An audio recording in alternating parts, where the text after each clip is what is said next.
Sorry. So I'm not a fan of traditional media either, but I was watching Meet the Press a couple weeks ago, and they did this word association thing with the presidential candidates, and I think it was something like 45% of the people polled said the first word they thought of when they thought of Barack Obama was inexperienced.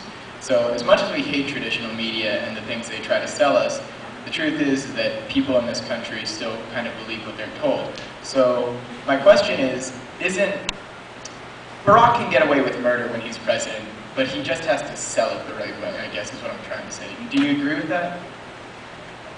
Well, yeah, I mean, clearly, I think it's amazing that he took the Reverend Jeremiah Wright story and came out of it stronger than he had going into it. So clearly the guy's got some chops. And that made me feel a lot better because, you know, the thing that always worried me about Obama is that he has never had a competitive general election battle. He's had some primaries he's had to deal with, but he's also been helped in those primaries by opponents that self-destruct. So he's never really had a serious, hard-fought, negative campaign. And it's easy to talk about hope and positive and all that crap when you've had a sort of a free ride. It's a little different when you have the entire vast right-wing conspiracy, you know, coming down on you. So I'm actually, one of the reasons I'm not so angry at Hillary Clinton for keeping this thing going is that she's throwing a lot of the crap at him that he would have had to face against Republicans, and it's much better to face it now and sort of make it old history. Oh, that's old. Oh, Jeremiah Wright. Who the hell's talking about Jeremiah Wright anymore? Kind of push him off to the side. So do you think, everyone's talking about how, you know, the Democratic Party is just kind of eating itself within doing this, you know, party?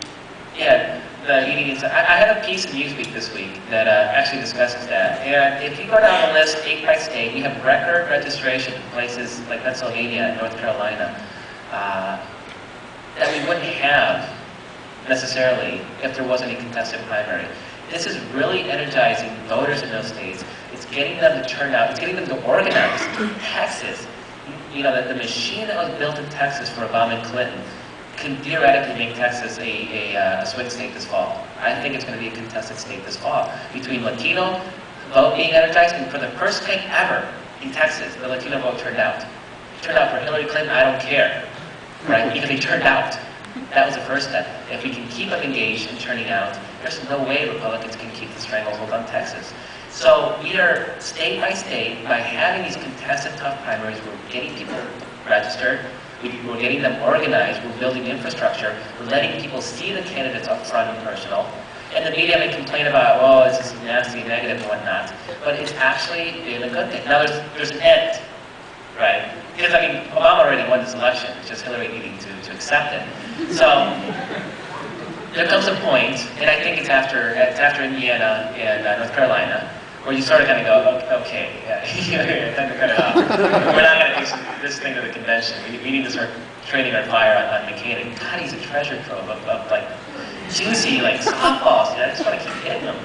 And so I'm really starting to look forward to you know, teeing up on McCain in this 100-year war. But so I actually don't think it's been that horrible a thing. I think it's been good. But like I said, we're getting to the point now where it might start turning into a bad thing if it keeps going much longer.